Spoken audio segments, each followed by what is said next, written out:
Vivencias, cosas que en algún momento a todos nos pasan, situaciones que nos dan para pensar y reflexionar. Vivencias, todos los días de lunes a viernes a las 15:30, aquí en Imparcial de Montevideo, con la conducción de Andrea Calvetti. Vivencias.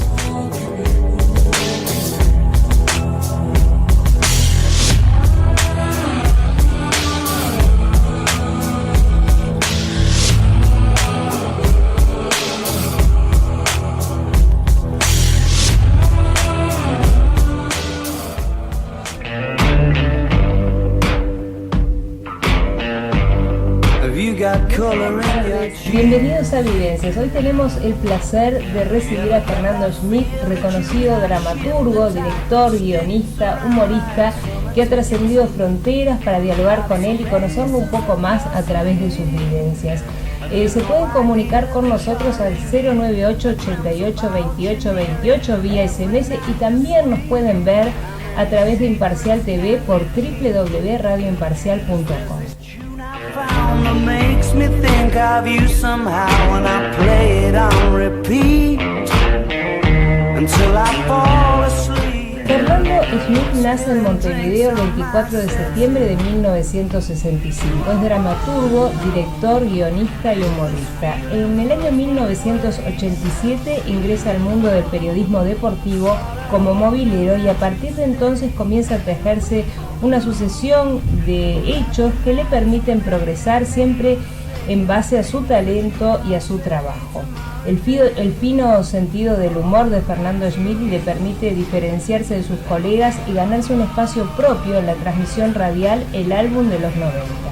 Un compañero de la radio, vinculado al carnaval, lo conecta con los humoristas Los Bubis, para quienes escribe el diario que fue premiado en el concurso oficial de carnaval de 1989. El actor Franklin Rodríguez, cercano a los Bubis, lo anima a escribir para teatro y así nace su primera obra teatral, El humor en los tiempos de cólera, que fue un gran éxito en el Teatro Estela. Andrés Tulipano, guionista del Canal 12, ve la obra y le ofrece escribir guiones para el programa Plot. En pocos años, Fernando Schmidt pasó de comentar fútbol a pisar fuerte en teatro, televisión y carnaval. Al poco tiempo cruzaría el Río de la Plata para guionar Antonio Gasalla y lo hizo por más de 15 años. Desde entonces es un referente nacional del guión televisivo con una amplia trayectoria que ha trascendido fronteras. En Uruguay, Schmidt ha guionado Bienes Gananciales, Terapia de Pareja y Oveja Negra, entre otros, mientras que en Argentina escribió para Ponea Franchella, No hay dos sin tres, Gasalla en Libertad y Tiempo Final también, entre otras. Ha sido galardonado en diversas ocasiones por su excelencia teatral, televisiva y artística. Entre los premios se destacan el Premio Municipal de Dramaturgia de Ciudad de Montevideo, varios premios ha obtenido en esa categoría, premios Musa también de Agadu y el Premio Iris, entre otros. Fernando Schmidt es un hombre que ve el humor como si fueran unos lentes. Para los valientes les sirve para ver la realidad de una forma y para los cobardes les sirve para que no les peguen. Muy bienvenido, bueno, Fernando, muchísimas gracias por estar aquí. Un placer. ¿Cuándo empezás a escribir, que es tu gran pasión? Escribía lo que hacía en radio, que como bien contabas tenía que ver con el periodismo deportivo. Yo cubría canchas, me mandaban a esos partidos de los clubes conocidos como clubes chicos, y en la transmisión de CX30, la radio en esa época, y me costaba enormemente improvisar y salir espontáneamente y contar lo que estaba viendo, y necesitaba escribirlo para ser conciso en la intervención y también preciso y para disimular mis carencias que en cuanto a la táctica y estrategia de fútbol son muchas. Entonces necesitaba escribir lo que comentaba y decía, y este medio lo habilitaba. Claro. Ahora con la cámara me está impresionando. No, yo igual escribo, te aclaro que uno guionando las cosas es mucho más prolijo poder tener las cosas de antemano, me resulta agradable ese método de trabajo. Entonces ocurría eso, yo tenía que salir con la información del partido, claro, con el comentario, y lo escribía. Y para competir, porque había muy buenos periodistas y la oferta era muy variada y muy rica, trataba de darle un sello. Yo no lo podía dar con el análisis deportivo porque era un miope, en ese sentido lo sigo siendo. Entonces le ponía un poco de humor o buscaba hablar del espectáculo y no del partido en sí, de lo que se veía fuera de la cancha, y eso me animó a escribir y fue lo que me posibilitó tener otro espacio dentro de esa transmisión deportiva luego, que no tenía que ver con el análisis sino con contenidos más humorísticos, y así me fui animando. Te fuiste animando. ¿Y cómo surgió el tema de los guiones? ¿Fue de este modo? Claro, de este modo, con guiones radiales primero, después con guiones para ese espectáculo que concebí, que interpretábamos con Franklin Rodríguez, que empezó siendo un número de café concert, se puede decir, que hacíamos en un pub de la calle Berro, en Positos. Y lo teníamos que renovar porque tenía muy poca convocatoria ese lugar. Claro. Entonces teníamos que hacer siempre, semana a semana, que nos llevaban un espectáculo distinto, porque éramos los mismos los que lo hacíamos y los que lo presenciaban. Entonces esa variedad de textos se fue generando un material lindo de compilar luego cuando cierran ese bar, y Franklin me propone convertir eso en una obra teatral. Esos textos, que eran todos paródicos de los géneros radiales, pasan a ser esa obra que fue El humor en los tiempos del cólera, que fue una obra humorística con la que incursioné en el teatro y a partir de ahí en la televisión, porque como contabas, sí, la ve un productor de Plop y estaban necesitando sumar guionistas y surge la posibilidad de... Y ahí surge de tu carrera de guionista, por decirlo de una manera. Sí, porque... No sé si carrera, oficio, profesión, no sé. Sí, es una profesión. Y surge así. Yo estudiaba psicología, abandoné. Era una época, cuando yo inicio los estudios, que estaba transitando el país a la democracia, y la psicología estaba muy vapuleada, venía de ser era un instituto en ese momento, no, una escuela, ni siquiera era instituto. Estaba pasando a ser instituto. Sí, tuvo varias clases acá cerca en la IASA, claro, clases multitudinarias, y no me estimuló demasiado para continuar en ella, y sí el periodismo y sí la escritura para generar contenidos audiovisuales fundamentalmente. Audiovisuales. En alguna oportunidad has dicho que te sentís más guionista que escritor. ¿Por qué? Totalmente. La escritura en guión es efímera, es algo que se hace para que vaya a dar a la papelera. O sea, un guión que persiste es un fracaso. O sea, claro, el guión, una vez que se hace, se fue. O sea, vos vas a cualquier estudio donde se ha grabado un programa, un sketch o lo que sea, y los guiones están tirados todos. O sea, esa es por eso vos decís que es la crisálida de la mariposa. Claro, esa es una escritura en tránsito que debe convertirse en algo, no es un fin en sí mismo. Sí pasa eso con la literatura, o sea, por eso el guión no tiene una pretensión de trascendencia. Uno hace un guión funcional para un personaje. Y eso es lo que te gusta. Eso es lo que me gusta, porque después cuando me leo, lo que escribí no me gusta, o sea, me gusta lo que puedo hacer exigente en ese momento. No sé si yo...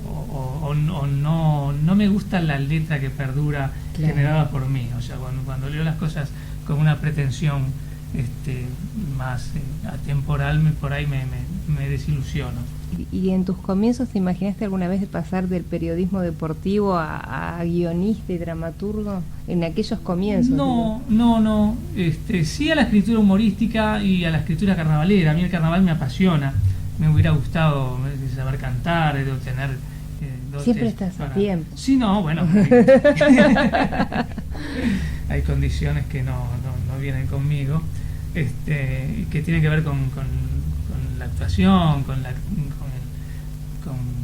cantar o con la música. Soy sordo, soy negado para eso. Entonces, sí me apasiona el carnaval desde chico. Me dio muchísima alegría, y me hizo muy feliz, y quise ser parte de esa fiesta de alguna manera. Y bueno, y la escritura me lo permitió. Y bueno, como contabas, lo primero que hago en Carnaval tiene que ver con un grupo que provenía de teatro, de café teatro de la Asociación Cristiana de Jóvenes, como eran los Gubis, y se hizo todo muy fácil. Después, trabajando en la 30, me vinculo a Diablos Verdes, ya que Antonio Iglesias, que era el dueño del título, trabajaba en la 30 y me invita a libretarle para ellos. Entonces hizo todo bastante sencillo, pero siempre desde la escritura, y me quedaba más cerca el humor que otro. El humor, a propósito del humor, ¿no? Para vos, los guiones tuyos tienen esa particularidad de distinguirse por el humor. ¿Qué significa para vos el humor? El humor es una forma de encarar la vida, no más ni menos que eso. También en mi caso es una herramienta de trabajo. Claro. Yo no me considero un humorista, yo soy un guionista. Yo cuento historias con determinado tipo de estructuras y valiéndome de determinadas herramientas. No tengo esa capacidad de reacción inmediata, pero la procuro y la disfruto. Pero el humor sí es como te digo, una forma de encarar la vida. Hay un humorista que admiro, español, que se llama Luis Piedrahita, que dice que el humor es un arma de construcción masiva, y yo adhiero a esa definición. Claro. Y ¿qué implica reírse y reírse de uno mismo, ¿no? Es difícil eso, ¿no? Te puedes reír y te deberías reír para poder encarar las cosas con resignación o con rebeldía. O sea, la risa puede funcionar como un disparador. O como un ejercicio justiciero, o sea, de denuncia, o puede funcionar como una resignación también, como un escape, como una liberación. Por eso está siempre distinguido el cómico del humorista, que el cómico es el que procura la risa como objetivo. Claro. Y el humorista es el que usa la risa como un medio. O sea, en el cómico la risa es un punto de llegada, y en el humorista es un punto de partida.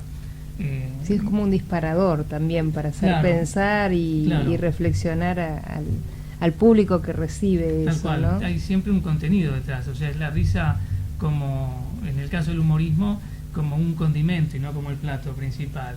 Dolina dice una cosa en uno de sus libros bien linda, que es que el humor es como la sal, que si bien la comida sin sal por ahí no es sabrosa, la sal sola es espantosa. Claro. O sea, es el humor vacío, por ahí no tiene sentido en mi caso, no es lo que disfruto, no es lo que más me... Y a propósito de ese humor, ¿no? ¿Qué sentís cuando a través del público sentís esa complicidad que se genera con la gente cuando se ríe de algo que, por ejemplo, escribiste tú? ¿Cómo lo recibís eso? ¿Cómo lo sentís? Es conmovedor, a mí me gusta muchísimo. O sea, yo he tenido la suerte, yo en los inicios lo he percibido como reacción a lo que yo proponía cuando hacía, por ejemplo, El humor de los tiempos del cólera, o Gracias por todo, que fue otra obra que hicimos con Eduardo Migliónico y Roberto Bornes, donde me atrevía a actuar. Pero después me pasa con la fortuna que he tenido de guionar para gente que ha mejorado lo que yo escribí, y que ha sido ha tenido un muy buen feedback con el público, y es conmovedor estar en una sala y que se rían de algo que ha generado. Y del mismo modo, cuando pasa que no funciona algo, también lo sentí como algo frustrante. Pero es lindo estar en sintonía con el gusto del receptor, ¿no? O sea, nada, en esto es decisivo. No siempre digo lo valida lo que uno hace el público, pero es bueno cuando uno quiere vivir de esto y que lo valide. Que lo valide, claro. Que lo valide. Te invito a hacer la primera pausa, Fernando, y enseguida volvemos. Quedan abiertas las líneas de comunicación si nos quieren mandar algún mensaje al 098 88 28 28. Do you ever get that feel that you can't shift the tide that sticks around like summits in your teeth?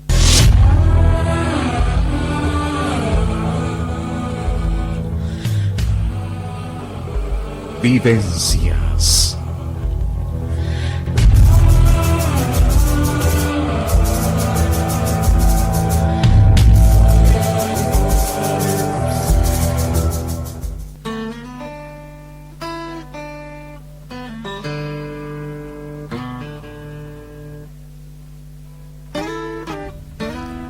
Continuamos en Vivencias en CX28, Radio Imparcial, dialogando con el dramaturgo, director, guionista y humorista Fernando Schmidt.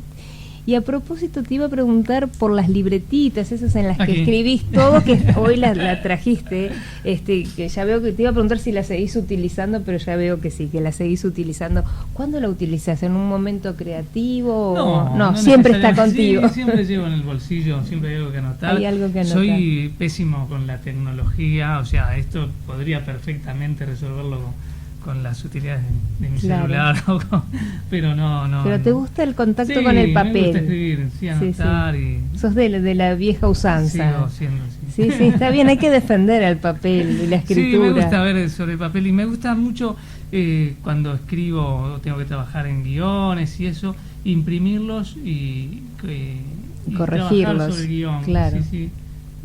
Y eso, no sé, podría perfecto, lo hago también en la computadora, pero es más lindo gusta, tachar sí, también, y ¿no? Totalmente. Es como que es otro privilegio que tiene leerlo en papel y garabatearlo que hacerlo en la computadora. Es tal cual, es así. Es así, yo lo siento de esta también, manera, bueno, pues coincidimos. Antes de comenzar a escribir un guión, ¿qué es importante tener en cuenta, o cómo es, por preguntarlo, el proceso creativo? Y bueno, depende si vas a escribir por encargo, si hay diferentes necesidades, ¿no? Claro. O sea, a mí me ha tocado escribir sobre y para personajes que ya existían, y me ha tocado generar los personajes y generar, o sea, depende, insisto, cuál el es propósito el tipo de contenido que vas a generar y a partir de qué, pero siempre hay que tener claro, perfilar lo que se dice, perfilar los personajes que van pensando en un sketch, por ejemplo, o en una ficción, ¿no?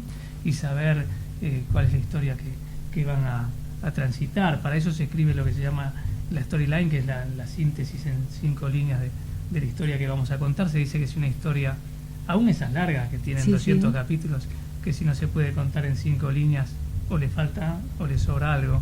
Entonces está bueno tener un cuentito pequeñito antes de comenzar, de ponerse a escribir un guión, aun cuando ese cuento luego se altera, porque cuando uno escribe es un proceso dinámico y muy rico, y seguramente se nos van a ocurrir cosas que mejoren esa idea inicial, pero tenemos que saber a dónde vamos a llegar para sentarnos tranquilos, y hay técnicas para evitar la sensación de la pantalla vacía o de la hoja en blanco.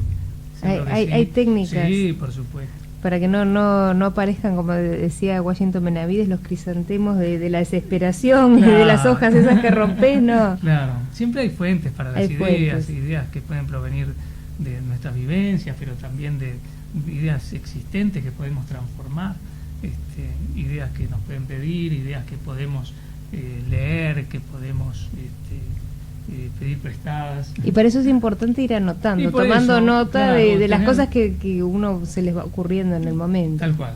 A mí yo no me caracterizo por tener una memoria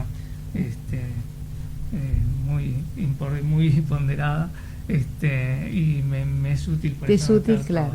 Está bien. Más en los tiempos que vivimos, que andamos en 1000 cosas a la vez, decís, ¿qué era lo que me quería acordar y no te acordás? Sí. Pues a mí me pasa también. O sea, tenemos similitud, pero creo que nos pasa a todos porque vivimos en un tiempo muy vertiginoso de correr todo el día, entonces de pronto te acordás, muchas cosas al mismo tiempo, te acordás de algo, y si no tomas nota se hace complicado.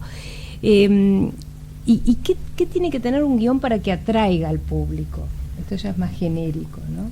Y bueno, la máxima en esto es entretener, o sea, el mandamiento, el único mandamiento que existe para los guionistas es no aburrirás. Lo que tiene que tener un guión es estar en sintonía con el gusto del receptor, o sea, ese esa es la necesidad, o sea, tenemos que saber a quién a quién va dirigido, claro. Y buscar lo que se conoce como el punto de identificación, que se puede lograr de distintas maneras, o sea, generando admiración, generando solidaridad, generando empatía, o sea, contando una historia que el protagonista y el receptor podrían compartir o tener en común. O sea, lo que se procura es eso, entrar en sintonía con la avidez del receptor, y cuando se logra se dice que se encuentra el punto de identificación. Obviamente hay que trabajar los personajes, perfilándolos de una forma conveniente, creíble, y sabiendo que hay cosas que nos gusta ver, ¿no? Como receptores de esos contenidos. Claro, hay que como ponerse en el lugar de quien te va a recibir ese contenido para entender cómo... Y estás aplicando, no estudiaste psicología, no terminaste la carrera, pero lo estás aplicando en forma permanente, claro, porque ponerse en el lugar del otro, saber cómo piensa o qué es lo que le va a hacer reír o le va a motivar determinadas sensaciones o sentimientos, hay que utilizar la psicología bastante. Totalmente. Cuando se construye un personaje que se le dice, se perfila, hay que pensar en la psicología, en lo físico, y en lo social. Es una construcción colectiva, de un claro. personaje necesita eso para que sea sólido, para que sea creíble, que no quiere decir que sea estereotipado, o sea, eso, claro. Que tenga una identidad que lo diferencie, pero que sea sólida, de modo que luego le ponemos una situación a vivir y sabemos cómo reacciona, porque claro. ya lo hemos construido con determinada solidez. Entonces eso no es menor. Son cosas que por ahí no son las más disfrutables a la hora del ejercicio autoral, pero son las que nos dan la certeza de llegar a buen puerto. Claro. O sea, hay como un caminito que se puede andar y que nos va a dar un buen resultado. También puede haber quien lo hace de una forma más intuitiva, o sea, que no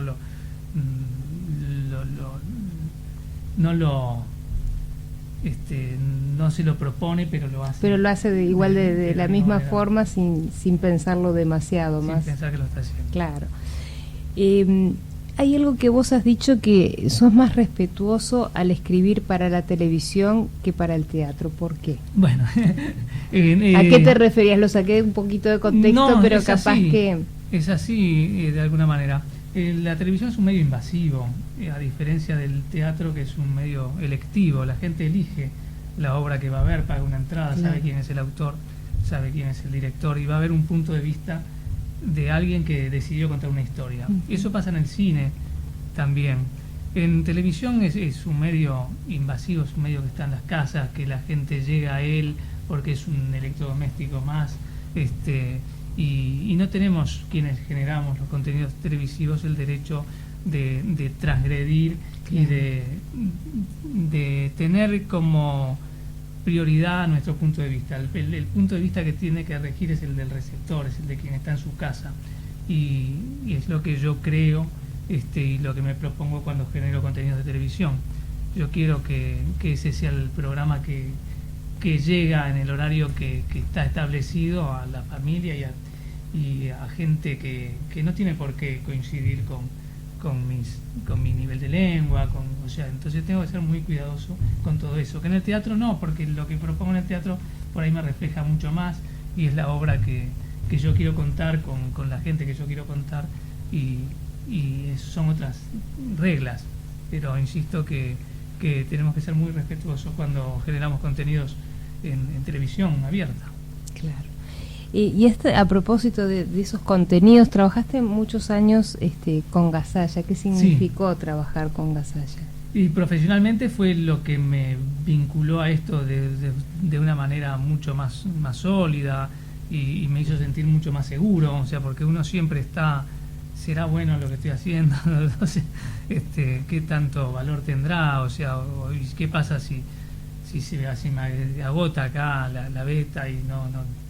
Y con él fueron muchos años de trabajo, en distintos canales, con distintos formatos, con sketches que proponía él y luego que generaba yo, y es un vínculo que se mantiene hasta hoy, no haciendo televisión, pero coincidiendo en trabajos puntuales que me encarga, y fueron muchos años, desde el 93 hasta en televisión, hasta que terminó su presencia en la televisión, creo que fue 2005, y después con las obras teatrales. Insisto, para mí fue un gran desafío y fue quien de alguna manera me obligó a hacer esto que hacía de una forma más intuitiva, de hacerlo más profesional, y a tratar de formarme, y hice lo que pude para tener conocimientos y adquirir herramientas de trabajo. Hice cuanto taller se me cruzó en Argentina, fundamentalmente con guionistas tanto argentinos como brasileños que daban cursos allí, y nada, tratar de aprender y tratar de estar a la altura de las circunstancias. Es un medio muy competitivo, muy exigente, pero bueno, es lo que nos mejora, claro, y lo que nos mantiene en esto. Para mí fue profesionalmente de las cosas que más disfruté. Y respetaba en los tiempos que trabajaste como guionista, Gasalla, el guión a rajatabla, o improvisaba en algún momento. En cuanto a los sketches, los respetaba y los leía, porque él se hacía escribir en cartulinas los guiones, y tanto él como el elenco se ajustaban a lo que estaba escrito. Hay que decir que muchos de los personajes que libreté fueron generados por él, o sea, claro, yo libreté para Soledad, para la vieja, la nena, Cacho, Noelia la maestra, todos esos fueron concebidos por él, o sea, él los conocía más que nadie. A mí me tocaba escribir las historias que esos, claro, personajes protagonizaban, y antes tuve que estudiarlos muy bien, y muchas veces nos juntábamos a coincidir en los perfiles y aprender de lo que él quería decir con tal o cual personaje, claro, y su universo. Pero después me tocó generar a mí personajes que él adoptó, como Yolanda, la mamá esta que hacían en silla de ruedas,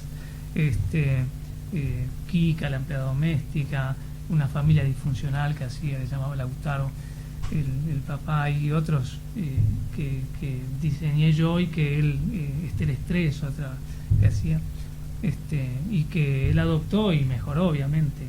Pero como que tanto en los que él había concebido como en los que me tocó realizar a mí, tenía de parte de él se ceñía al libreto de una manera muy estricta, porque no había forma sino de hacer el programa con el rigor que él lo hacía, si no era, claro, con ese rigor profesional, valga la redundancia. ¿No crees en la inspiración? ¿Por qué? No, creo en el trabajo, y creo que a veces sí puede llegar la inspiración, y es bueno que nos encuentre trabajando. O sea, no soy de esperar momentos inspiradores. Claro, además trabajando para televisión, que es una picadora de tenés carne, que estar a full, claro, no claro, tenés esa chance. No. Entonces no me ha pasado de estar, cuanto más trabajo mejor las cosas, pero no me ha pasado nunca de estar y que me haya iluminado algo como para escribir algo de lo que después me enorgulleciera. Claro. Todo es producto de la transpiración, no de la inspiración. Bueno, de mucho trabajo. Fernando, te invito a hacer una breve pausa y continuamos dialogando, y quedan abiertas las líneas de comunicación al 098 88 28 28 vía SMS. Enseguida volvemos.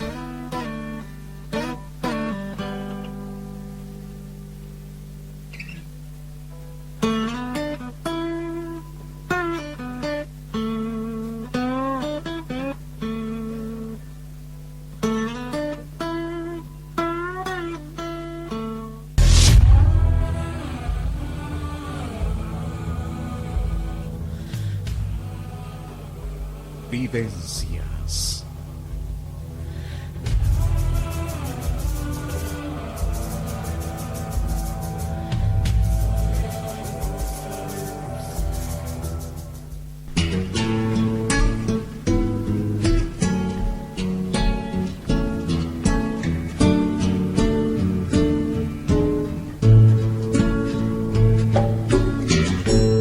Continuamos en Vivencias en CX28 Radio Imparcial, dialogando junto a Fernando Schmidt.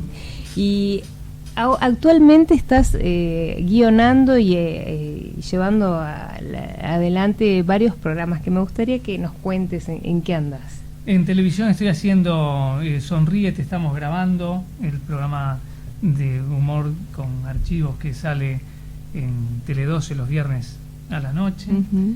Y en Canal 10 estoy con Consentidas desde el año 2010, para las 3 chicas que conducen este programa los sábados de 20 a 22 horas. Te divertís mucho, me parece, En ambos programas. en ambos programas, Sí, son muy disfrutables, son equipos de trabajo muy sólidos y muy solidarios y muy buenos equipos que de alguna manera son en esas constituciones de fórmulas la explicación de la permanencia, ¿no? No Claro. es común que los programas tengan en la televisión abierta, en horarios tan ponderados, una permanencia tan extensa. Y o sea que semanalmente estás preparando estos 2 programas. Sí, que sí, te sí, lleva sí. mucho tiempo, No, bastante. sí, Pero lleva ya le agarraste tiempo, ya son claro. muchos años haciéndolo. Sí, son muchos años haciéndolo y son equipos muy consistentes y nosotros las reuniones de producción son muy útiles y se optimiza todo el trabajo allí, tanto en Sonríe como en Consentidas, y eso lo facilita bastante. A propósito de los programas de la tele, los programas de humor en televisión uruguaya se han ido perdiendo. ¿Por qué? Según tu punto de vista o lo que vos podés apreciar, no sé. Se ha ido perdiendo el formato clásico, el programa que se sostenía en sketches. Ese programa desapareció. Ese es un formato que es muy caro. Eso te iba a decir. Claro. ¿Es porque es caro o es porque no tiene, o sea, no interesa? No, para hacer un programa con esas características hoy son presupuestos impensables para lo que maneja la televisión. ¿Por qué? Porque ha variado la capacidad de atención del receptor. O sea, alguien que antes nos podía permitir que lo sedujéramos en 6-7 minutos, hoy no nos da ese tiempo. Claro. Entonces hay que ser mucho más dinámicos. Más rápido.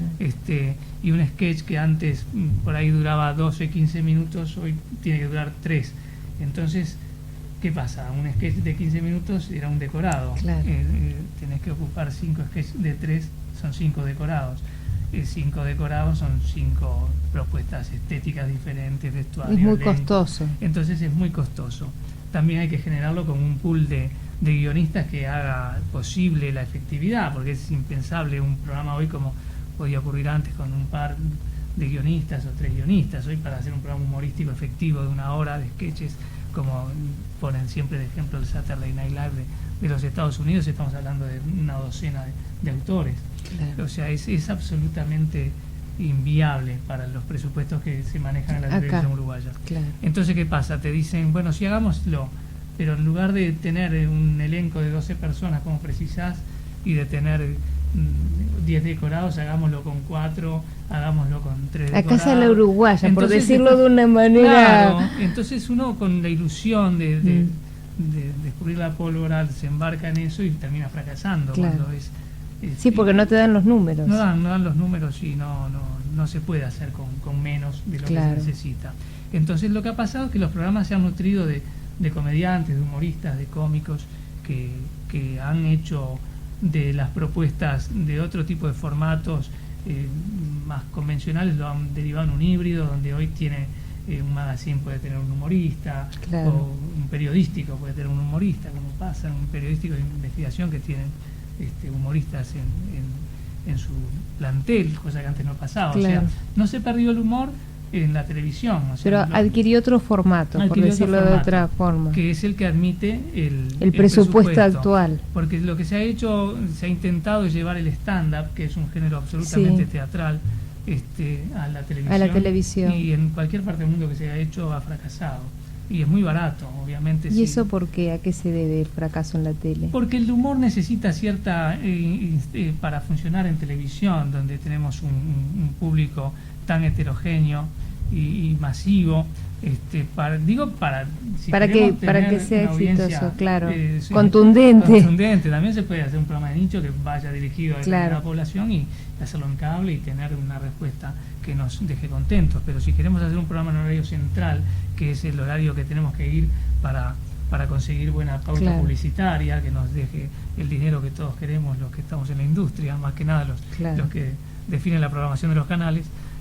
Entonces allí tenemos que hacer contenidos que sean creíbles. O sea, para nosotros detonar el humor tenemos que instalar una situación creíble y tenemos que instalarla con buenas actuaciones. O sea, si recordamos los capos cómicos, la gente que nos ha hecho divertir mucho, eran todos grandes actores, grandes comediantes. Espalter, Almada, que ya, por eso te decía, ese tipo de formato ya no y es lo que tú explicabas. Claro, entonces se procura con humoristas de stand-up, que es un género muy rico y muy valioso, pero no para la televisión. Se procura disimular esa carencia con ese otro tipo de ofertas que no son las convenientes. O sea, nosotros necesitamos, para generar un sketch, generar sorpresa y para generar sorpresa necesitas un marco creíble. O sea, tiene que detonar la sorpresa en un escenario que yo reconozca.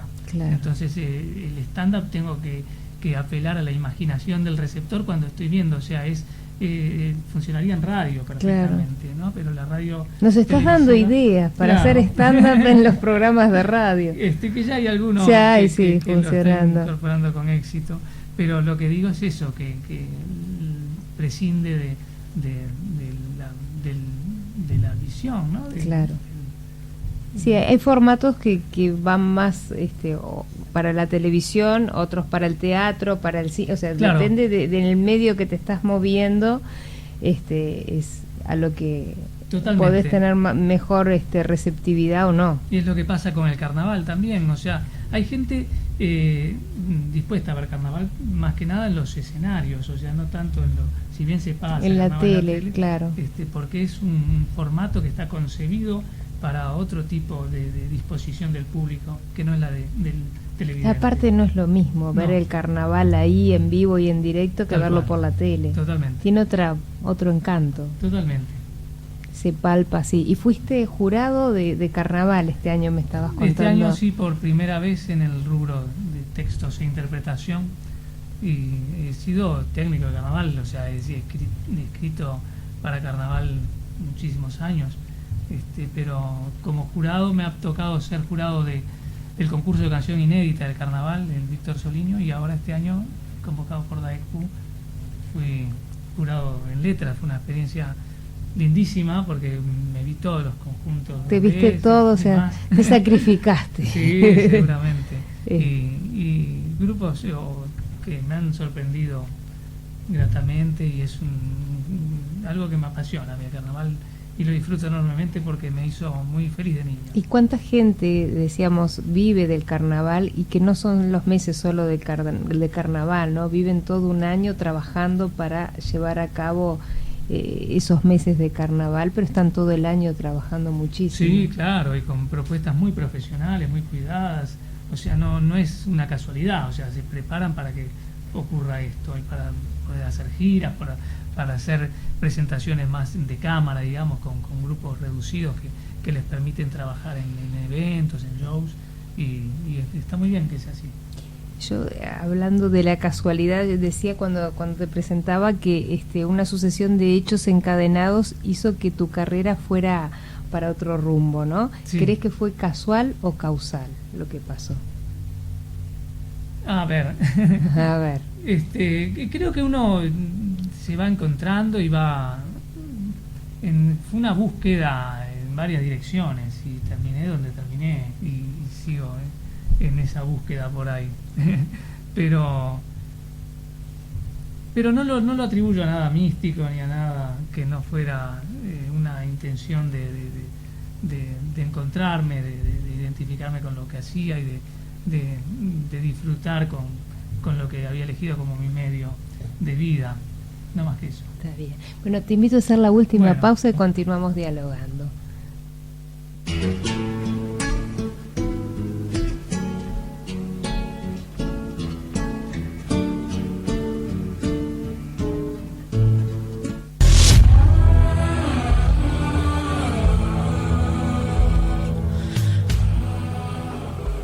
Vivencias.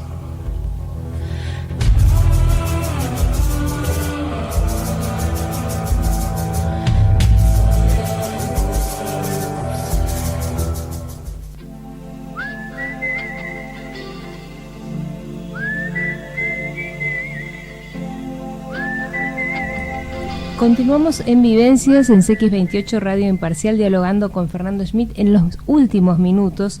Y en junio, Fernando comienza un taller de guión para TV en Agadu. ¿A quién va dirigido? ¿Cuándo empieza? ¿Cómo hace la gente para ir? Todo eso en estos últimos minutitos. Es un taller que dicto hace años allí en la Asociación General de Autores del Uruguay. Es para un grupo reducido de personas que se inscriban. Todavía hay cupos. Esto es un taller de guión para televisión y técnicas autorales, abierto a todo público. No necesariamente hay que tener algún antecedente o aprendizaje que tenga que ver con la industria audiovisual, para nada. Hay gente simplemente que tiene ganas de contar historias en un formato audiovisual o para otro tipo de géneros, porque las técnicas son comunes y se acercan. Y la forma de vincularse al taller o de recibir información es a través de un teléfono, pasalo, que es el 099-479-885.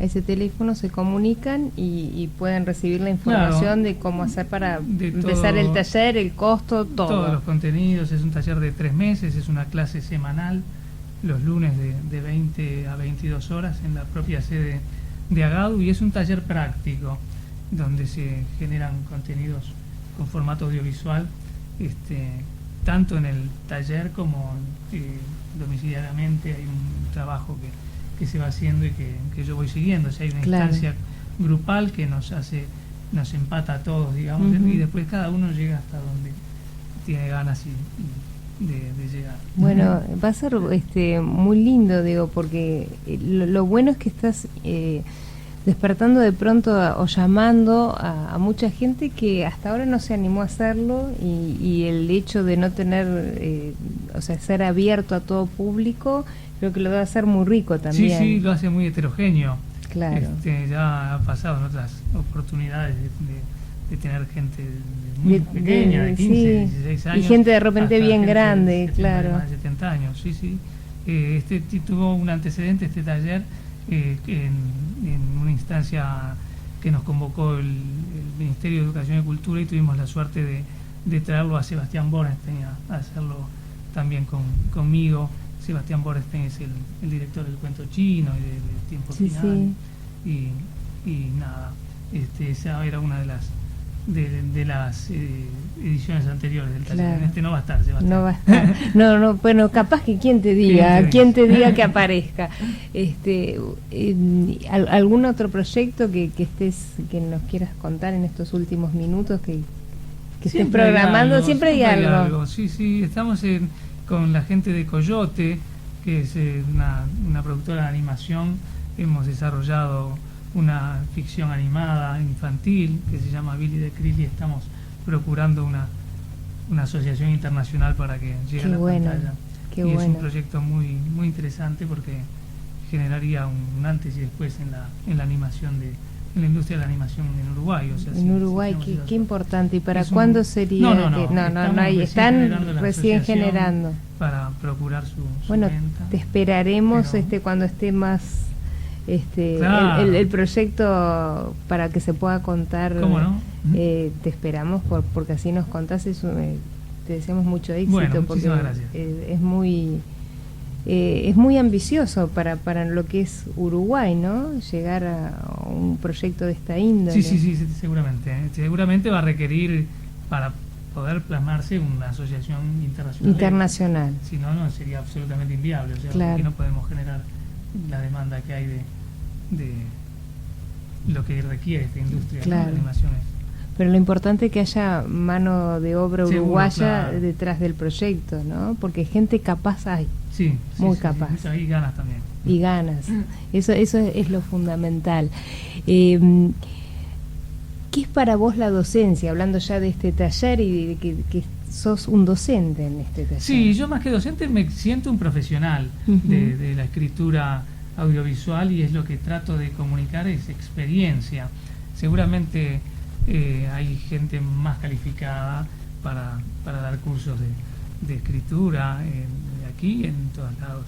Yo lo que tengo es un background importante de fracaso, fundamentalmente, que es lo que más hacemos cuando vivimos esto tantos años, y es lo que trato de comunicar, y de contarles mi experiencia y de poner en práctica los ejercicios que a mí me fueron útiles y que aprendí y tomé prestados de otros creadores de esto, ¿no?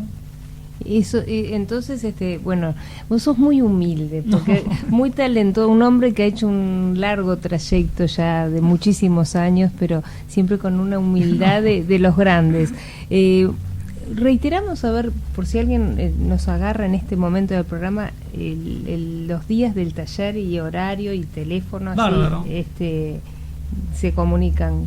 Este es un taller de escritura para televisión y para otras plataformas, y de técnicas autorales para todo público, y se pueden comunicar al 099-479-885, y allí tendrán toda la información. ¿Y van a ser los lunes entonces? Los lunes a partir del 20 de junio en la sede de AGADU. De 20 a 22 horas. Ahí. Un horario perfecto, Sí, para el que bárbaro. sale de trabajo ya está bárbaro, es un horario... Con calefacción, digo, en esta época. Ah, bueno, sí, justo que hablábamos que era un día tan frío, pero salió por suerte el sol. Muchísimas gracias, Fernando Schmidt, un placer contar con tu presencia hoy Bueno, a en ti Vivencias. muchísimas gracias por todo este tiempo dispensado.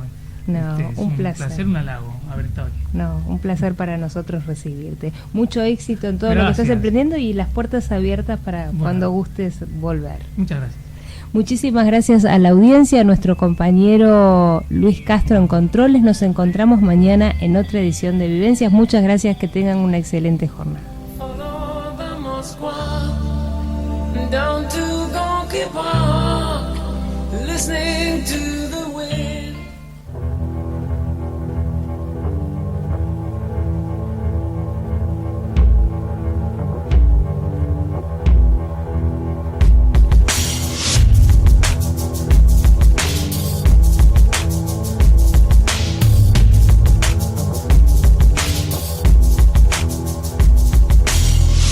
Vivencias, cosas que en algún momento a todos nos pasan, situaciones que nos dan para pensar y reflexionar. Vivencias. Todos los días, de lunes a viernes a las 15:30. Aquí en Imparcial de Montevideo. Con la conducción de Andrea Calvetti. Vivencias.